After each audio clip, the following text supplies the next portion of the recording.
আসসালামু আলাইকুম, কেমন আছেন সবাই? আমি আলহামদুলিল্লাহ ভালো আছি। আজ অনেকদিন পর আপনাদের সাথে একটা সুন্দর ব্লগ ভিডিও শেয়ার করতে চলে আসলাম।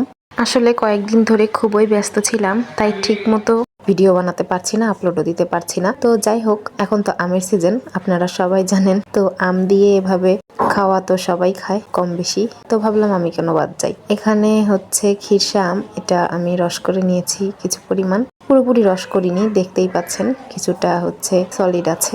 তো যাই হোক, এটা হচ্ছে রাজশাহীর আম। রাজশাহী তো আমের জন্য বিখ্যাত, আপনারা জানেন। তো এই আমটা প্রচুর মিষ্টি, মানে এই আম দিয়ে এরকম করে খেলে আর হচ্ছে চিনি দিতে হয় না। আর আমের সিজনে আমি প্রতিদিনই আম খাই, একদিনও বাদ যায় না। আমটা আমার অনেক পছন্দের একটা খাবার, কাঁঠালটাও পছন্দ, তবে আমটা একটু বেশিই পছন্দ। তবে আমি একদমই টক আম খেতে পারি না, ইভেন টক কোনো ফল কিছুই খেতে পারি না আমি, আমার টক একদমই পছন্দ না। তো যাই হোক, এখানে হচ্ছে প্রথমে মুড়ি নিয়েছি, তারপরে আম নিয়েছি, তারপরে দুধ নিয়েছি, তারপরে একসাথে মিক্স করে খেয়ে ফেলেছি। মাশাল্লাহ মাশাল্লাহ, আলহামদুলিল্লাহ, খুবই মজা লেগেছিল। তো অনেকেই খান আমি জানি, তবে যারা খাননি অবশ্যই একবার ট্রাই করে দেখবেন, আশা করি আপনাদের কাছে অনেক বেশি ভালো লাগবে। তো যাই হোক, সেদিন মামুনি তালের বড়া বানাচ্ছিল রাতের বেলা, তালের রস একটু ছিল ফ্রিজে, তো বের করে বানাচ্ছিল। এবারে তালের বড়াগুলো মাশাল্লাহ অনেক ভালো হয়েছিল, খেতে অনেক মজা হয়েছিল। তো যাই হোক, আজকের ভিডিওটা আমি এখানেই শেষ করছি।